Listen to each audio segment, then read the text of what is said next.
Hey, it's Christine Faulkner with Cava Faulkner. And thank you for tuning in for another edition of the Daily with Christine. It is Easter Sunday.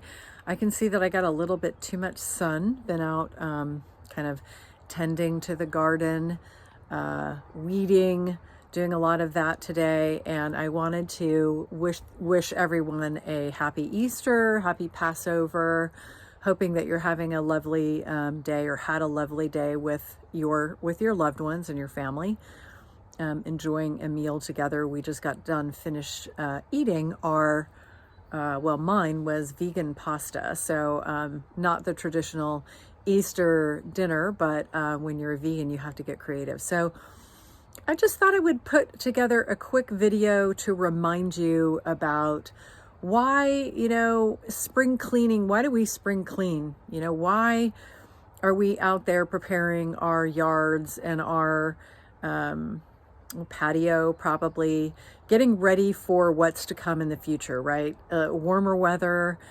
pools warming up, expecting to have time outside, and we've got some time on our hands right now, kind of right as the weather is transitioning. That's what I think spring cleaning is all about, really getting prepared for summer, and so you don't have to spend the time during the summertime when it's time to be having fun. So, kind of an analogy to that is getting financially prepared. And so one of the important things in your financial spring cleaning that you can do is to start gathering your financial information in one place. For many of us, that can be kind of a painful thing. It's not particularly sexy or fun. But that feeling you get when you really have a grip on your financial life and you know exactly what's going in, you know what you have in your bank account, you know how your investments are doing. It feels good to be basically in the know. So getting financially organized, while it can be a process, I would encourage you in your spring cleaning to get your financial spring cleaning going as well. And so what that entails is getting all of your statements together, understanding where you are financially, what kind of accounts do you have, and do you have bank accounts? Do you have insurance, life insurance? Do you have retirement? Do you have brokerage accounts, annuities, stocks, bonds, etc.? Wouldn't now be a great time to kind of consolidate that all into one place? If you own real estate, kind of getting all of your financial life in one place and having a look. But the next step is beyond just getting it all in one place and being clear on what you have, is making sure that you have your assets titled in a way that you're going to avoid court. And so for any beneficiary designated account, that means making sure that you actually have beneficiaries and you have more than one. Beneficiary designations are the kinds of things that you want to look at regularly to make sure that the people that you've named are the right people. That things change in people's lives. Our kids get older, and when our kids are younger, it's not the right time to name them as a beneficiary. But now that your kids are in their 20s or 30s or 40s, it's probably fine to name them as a beneficiary.